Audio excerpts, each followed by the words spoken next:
enjoy the failure because every time you fail, the level of failure increases with the level of success that you do not acknowledge.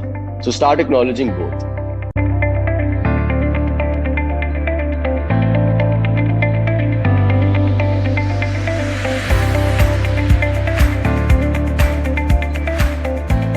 Greetings, ladies and gentlemen.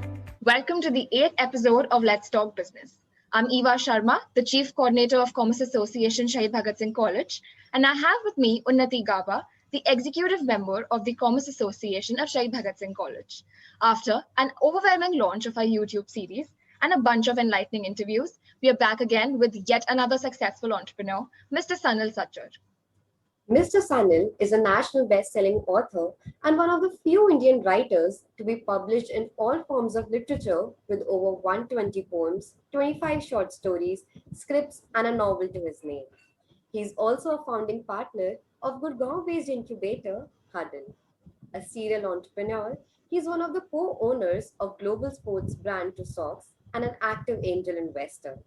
He has spoken at various TED events and has also written for recognized publications, including Entrepreneur Magazine, Huffington Post, and Business World Disrupt as a guest columnist.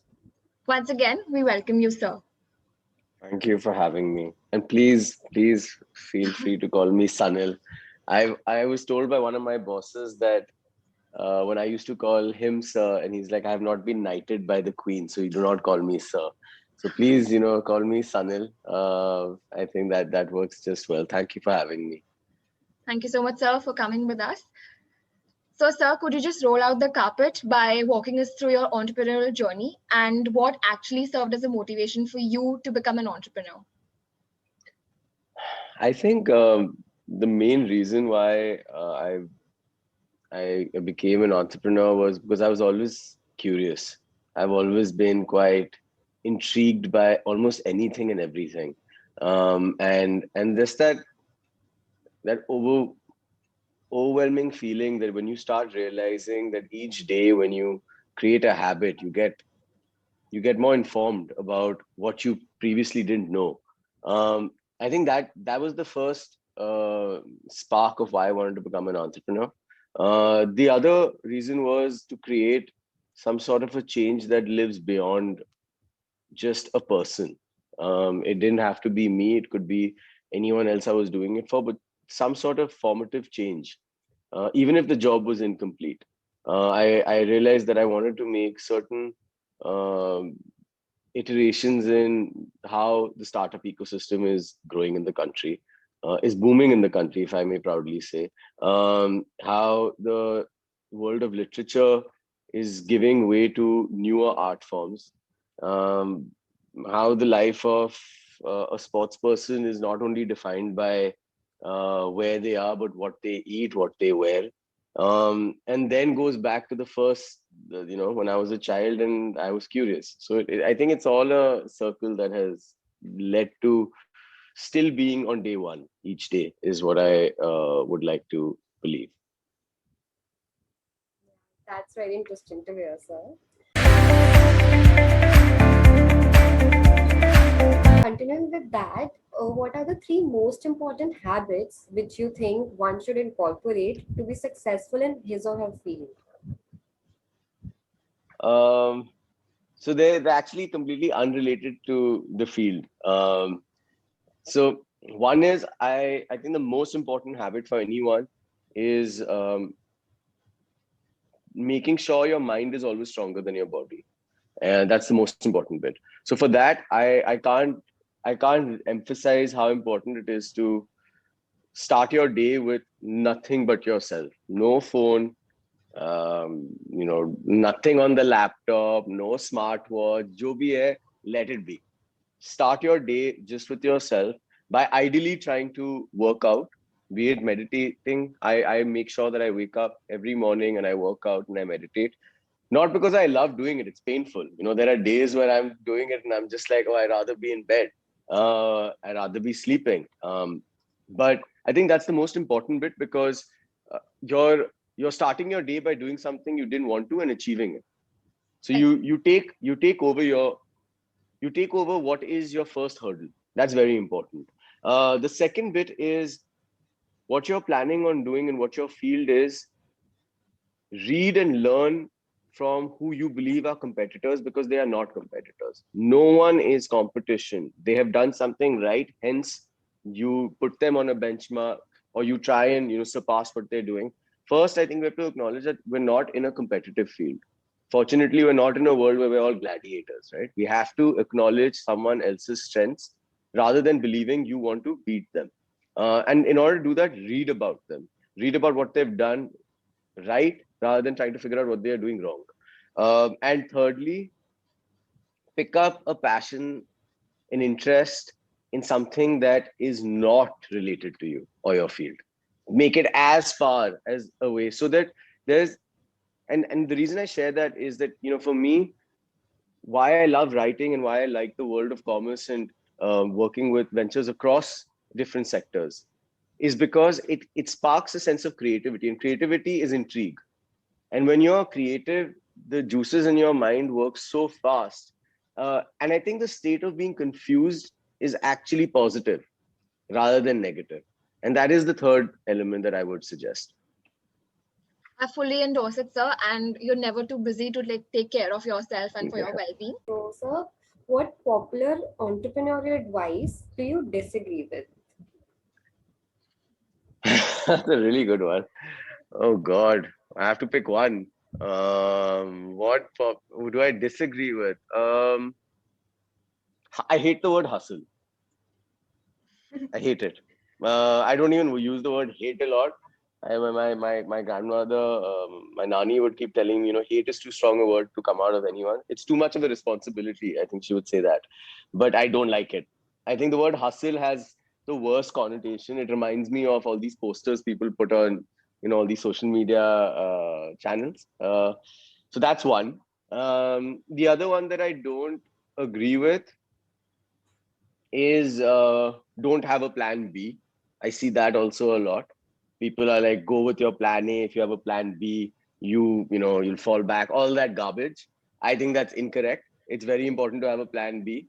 You can ask any sports person in the world, and I always take sports as a way of life to say that if they're running down the flank to kick the ball and two defenders come, it's not like they'll say, "Oh, that's my plan A. I'll just keep No. going there." Right? They'll cut right, they'll cut left, they'll pass the ball, hopefully. You have to have a plan B. And the third one, I don't say I don't completely disagree with it because it's very important, but is I know you asked for one, but there's obviously so much in that I don't agree with. But one of them that I don't agree with is when people say make work your life. That's important, but don't let it take over your life, because then it goes back to the transactional and non-transactional bit. Life is not transactional. Ours do not get converted into dollars. That's when I'll give a saying. I remember listening to this podcast of Hugh Jackman, and of course, I mean almost anyone and everyone is a massive X-Men fan or Wolverine and all that. But there was something that he said in one of his podcasts, and it was that he gave himself 5 years and 7 days a year for 5 years to take over his acting career. Now, even in the point that he mentioned, if I stopped listening then, I would have been like, oh, he spent that long, so dedicated, let go of everything. He didn't. There were still moments in those 7 days every day in his life where he spent time with himself, or he did something that was more than just work. So I think don't let work take over your life. Make it your life, but life is more than work. That's very, very true and interesting to hear, sir. So, as per your LinkedIn profile, you have a very keen interest in literature. Like, so how do you manage writing books, being a columnist, and an entrepreneur at the same time? I so I think every time I always believe that you have to do something that keeps you sane and something that makes you go insane. So at times writing makes me lose my mind. At times the world of working as an accelerator, an incubator to some phenomenal founders all over the country makes you go sane, makes you go insane. So I think you have to balance You have to create a balance and challenge yourself rather than only letting external factors challenge you. To make time is actually quite easy, I believe, because it's not about doing something in a manner where you have to complete the job on that very day. It's about creating, compounded interest. So every day I make it a point to spend time, the same way I wake up and have to work out or meditate. I have to do it even if it is for a small period of time, as long as there's a habit created.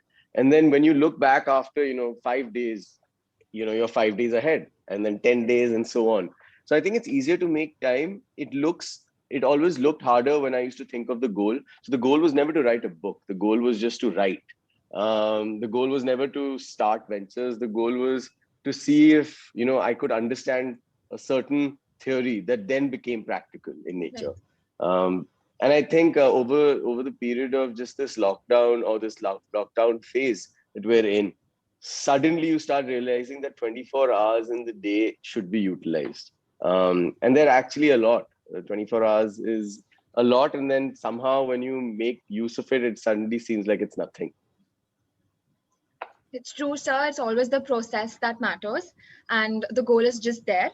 And on that note, a very big congratulations to you on your recently launched book, And Perhaps Love. Yeah, thank you.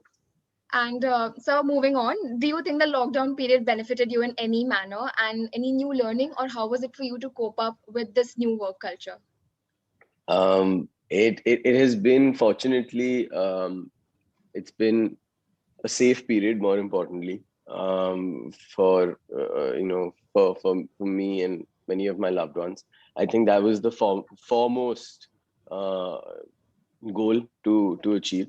uh, I think beyond that, it's it's been, I think, now, moving away more from a professional side. It's also been quite, it was challenging at first, because you start preempting. I started preempting what life would be like, where it's only us in these four walls. You have to, and your founders are in their four walls. And every industry has faced this conundrum, predominantly for the first few weeks, I would say. And I don't, I'm trying to generalize here, but I think a lot of the learning of preempting versus really delivering happened after the first 7 to 10 days, when I started to speak to my own founding partner, my co-founder at Huddle, who's been, my best friend since we were three. When you start talking out what your fears are, and when you start talking to your founders who you're working with, or you start talking to your publishers who you're writing your books for, you realize that it a lot is created in the mind. And then, when you deliver, it's not the action as much as your reaction that makes the outcome. So I think the biggest, I don't want to talk about, fortunately, what all was achieved, because I think that was whether it was the lockdown, or the what the world would be like prior to the phase we're all going through. I think that would have anyway happened, because that's a process of hard work, or working hard, however you want to put it. But I think the larger point was realizing that the most important area that you take care of is yourself. So I've been through bouts of and this is something that I really want, if I want one extract for anyone who watches this, or anyone who wants to take this away for themselves, it is: let everything be until and unless you take care of yourself. And that is, once you can do that, once your mind is clear, um, you can conquer anything you want. And I think we put ourselves in this pedestal of saying, I want to reach X, floor. It's not about the flaws. It's about knowing why you're doing it. And I think that was the biggest learning. And I'm sharing this, and I'm being very open about it, to say that I was first to put pressure on myself. I did that, and I still do it to this day. I would do it, and hence, as an act of improvement, I would only, while I tell everyone this, I need to actually practice it myself. Then all the other outcomes make a difference in the long run. That's very enlightening, sir. Now, coming to one of the most awaited questions, what is the most important skill you recommend to the viewers, preferably college students, to start building from day one? how to negotiate. Negotiation is the most important skill, and I will probably share. This feels like the circle of life right now. I will share what my mentor once told me. I think it was 7 years ago, 6 years ago, and I said, "How do I negotiate?" Because I asked the same question that, "What should I do?" And he's like, "How do I negotiate?" He's like, "Talk to people. That's all." And I was like, "What do you mean?" He's like, "Just talk to people and you learn." And then over time, and I don't think you can ever be good at negotiation. You can only get better. And I think negotiation is when you realize that you have the ability to think for the other person, not for yourself. It's not getting your way or their way. It is creating another way. That's what it is. So that's my only ask. And for whoever figures it out, please guide me. Is my other ask. Yeah. We'll surely try to incorporate it, sir. I just want to ask you one last question, sir. What would Sure. be that one advice that you would like to give to your 18-year-old self? Hmm. Um, don't stress. I know. I think the older we get, or again, I can speak for myself, the more enamored we get by what people are doing, but we're never a part of their process. We're always a part of their outcome. It's like never watching a race, but always seeing people on the podium. So we start stressing, right? And you're like, oh, why are they standing on first, second, and third? But you didn't see how they almost pulled their hamstring running that race, or how they practiced for years on end to be able to hit every stride the way they did. So don't stress, because I think when we stress, we start thinking about the outcome, not the output that we have to put in. Um, and by the end of it, and I tell myself this, I wouldn't say every day, but very important, just have fun. Uh, it is so much fun making mistakes and overcoming them. I think failure is only a daunting word when we were in school, and I failed a lot. Outside school, in school, I can do another interview podcast with you just about one failure on it, and I can keep going on. So I think enjoy the failure, because every time you fail, the level of failure increases with the level of success that you do not acknowledge. So start acknowledging both. Right. So you need to embrace your failures. And on top of that, I mean, when you see others achieving something, you tend to put yourself in that rat race Yeah. to achieve something. And I think that's not a nice thing to do. So I Yeah. completely agree with you, sir, on that. So, any Thank you. feedback you have for us? No, I think I really don't have any feedback. I think it's so refreshing, what you're all doing as a team and a society. I don't think feedback. I think it's the other way around. It's feedback for us, that come on, let's talk business, that we need to take. So, and I'm not just asking that because we're talking right now. I think the only feedback I really it's not feedback. I think it's just really observation that you asked what's an important skill set or what we should have. It's just conversation. The fact that you have the ability to make us all brew conversations that's beyond commerce is what's needed. And I think the larger feedback is what we need to take, to be very honest. And I think I'll take that more offline and be of any help I can. But I love what you all are doing. I myself, and I'm an avid listener of any sort of be it commerce, comedy, as I've clearly mentioned a few times now, any sort of conversation. I think you're making some phenomenal content. So keep going. Thank you. Thank you so much, sir, for sharing with us your experiences. It takes undiluted passion, multiple failures, lot of grit, and a long-term commitment to earn the crown of entrepreneurship. I'm sure our viewers learned a lot from such an inspiring individual like you. Thank you once again, sir, and thank you, Thank you. viewers. Stay tuned for some more inspiring conversations.